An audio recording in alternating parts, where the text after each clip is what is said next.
Hello student, ये है NCERT 9th class triangle chapter और उसका ये एक्सरसाइज 7.1 और उसका ये पहला ही क्वेश्चन है। तो तुम अपनी बुक्स में देख सकते हो। ठीक है बेटा, आप सभी लोग अपनी बुक में देखें ये पहला क्वेश्चन, उसको रीड करें। क्या लिखा हुआ? In a quadrilateral ABCD AC is equal to AD and AB bisect angle A so that triangle ABC and triangle ABC congruent triangle ABD। ठीक, उसके बाद में कहा कि what can you say about BC and BD। अब ज़रा ये जो फिगर दिया हुआ है इसको देख लो। ठीक है ना, इस फिगर में क्या दिया हुआ है कि भाई AC जो है ये AC, ठीक, ये AC इक्वल है किसके? BD के, मतलब AD के। ठीक है ना, AD की इक्वल है। और दिया हुआ है कि AB जो है, ये जो लाइन है ना AB ये जो लाइन है इस एंगल A को क्या करती? बाइसेक्ट करती है। तो बाइसेक्ट करने का मतलब बेटा कि ये एंगल, ठीक, और ये एंगल बराबर हो जाता है। बाइसेक्ट मीन्स होता है बांट देना, बराबर बराबर, ठीक है ना, डिवाइड कर देना। तो ये एंगल और ये एंगल दोनों क्या हो गए? बराबर हो गए। अब हम इस एंगल को 1 और इस एंगल को 2 रख देते हैं। ठीक, तो अगर हम गिवन में लिखना चाहें, ठीक है ना, तो गिवन में क्या लिखेंगे बेटा? गिवन में लिखेंगे कि पहला तो भाई AC इज इक्वल टू क्या है? AD है। ठीक है ना, हमने बताया ना ये AC किसके बराबर है? AD के। तो वही चीज़ हमने लिख ली यहाँ पे, AC is equal to AD। ठीक, और दूसरे नंबर पे हम लिखेंगे कि angle 1 is equal to angle 2। Reason क्या है? रीजन क्यों? क्योंकि दिया हुआ है AB बाइसेक्ट है ना, यहाँ पे चाहो तो लिख दो कि AB जो है क्या करता है? बाइसेक्ट करता है एंगल A को। अब टू प्रूव हमें क्या करना? जो दिया हुआ है वही लिख देंगे यहाँ पे, ट्रायंगल ABC, ठीक, कॉन्ग्रुएंट ट्रायंगल ABD। ठीक है, अब हम आ जाते हैं प्रूफ में। ठीक है, अब बेटा प्रूफ में तो हम क्या करेंगे? हम ये दोनों ट्रायंगल ले लेंगे, एक ये वाला ले लेंगे और एक ये वाला ले लेंगे। ठीक, अब यहाँ पर चीज़ें देखो, देखना बेटा, इस ट्रायंगल में AC इक्वल किसके? AD के। ठीक, उसके बाद में AB इस ट्रायंगल के लिए भी कॉमन है और इस ट्रायंगल के लिए ADB के लिए भी कॉमन है।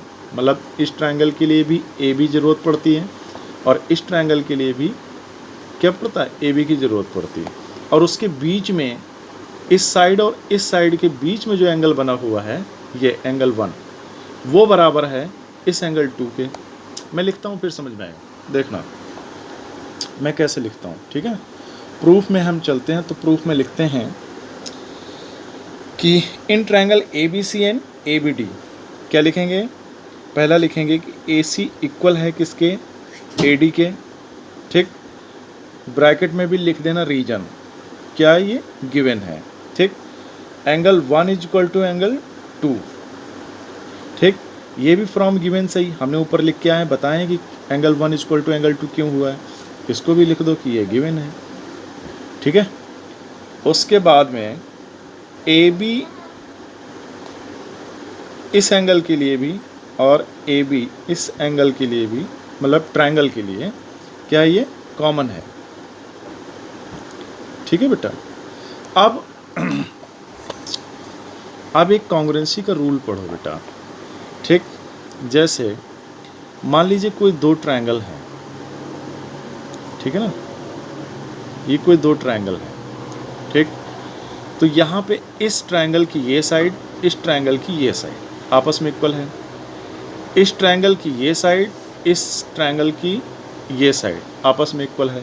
और इन दोनों जो इक्वल साइड्स हैं इनके बीच में जो जो बना हुआ एंगल है, अगर ये इक्वल है तो ठीक, अगर हम इसको 1 मान लें, इसको 2 मान लें, है ना, नाम कुछ भी रख सकते हो, ABC, ठीक, DEF नाम रख दो। ठीक, तो AC किसके बराबर है? DF के, BC किसके बराबर है, EF के, और उनके बीच में जो एंगल बना हुआ है एंगल C और F है ना, एंगल 1 एंड 2, ठीक, ये बराबर है।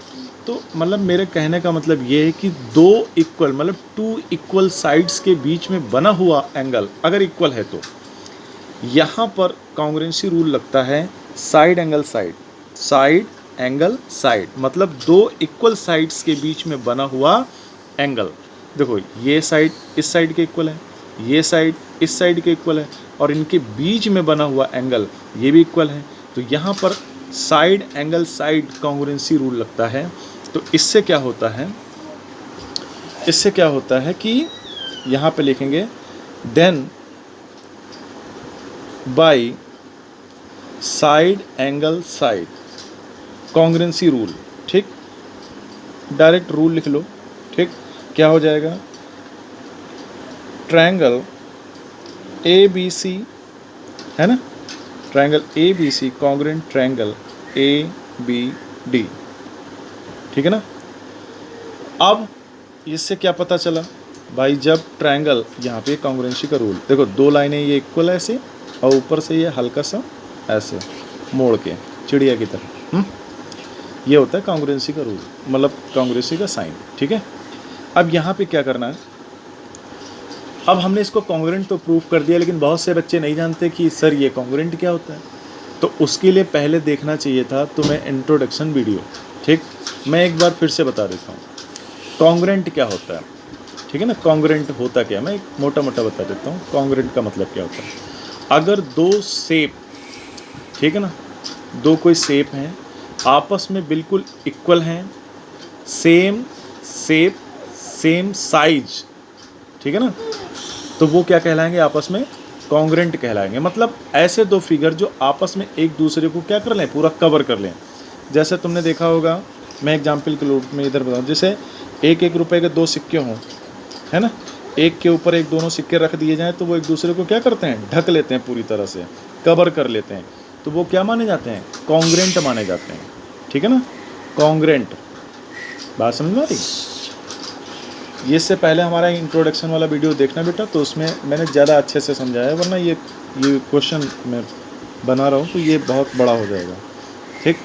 अब जब कोई चीज़ आपस में कॉन्ग्रुएंट हो जाती है, कॉन्ग्रुएंट, तो कॉन्ग्रुएंट जब हो जाती है तो इसका मतलब वो दोनों शेप आपस में बिल्कुल सेम टू सेम डिट्टो एक जैसे हैं, ठीक है।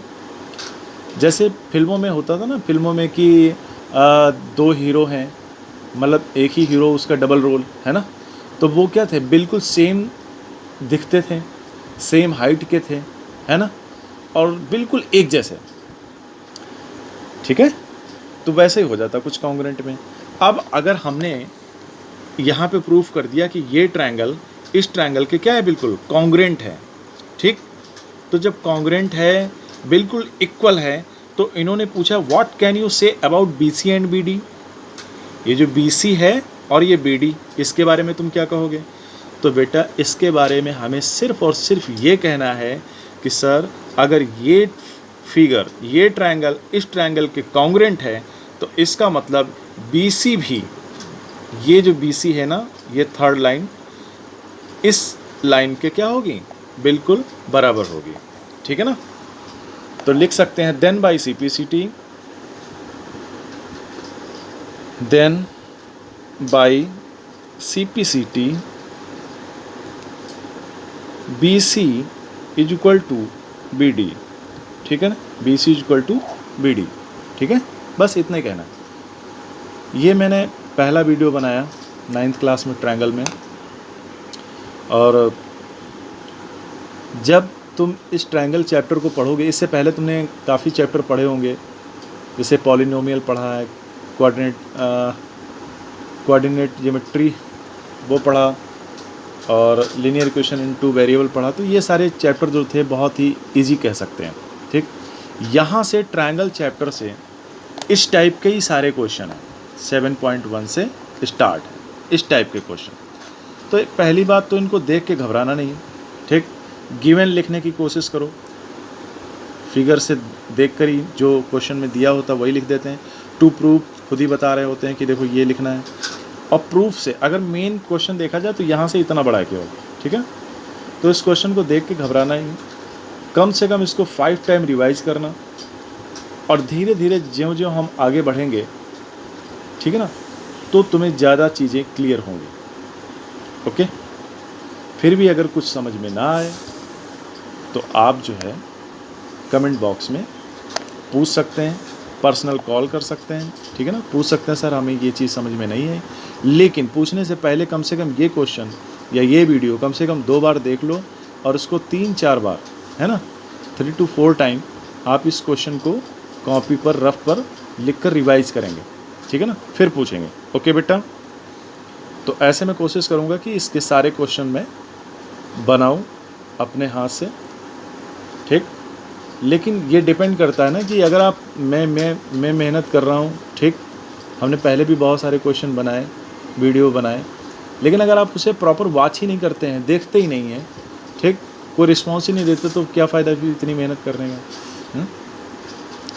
तो आप इस क्वेश्चन को देखें, अच्छे से समझें और बताएं कि क्या नहीं समझ में आया, ठीक है। ओके बेटा।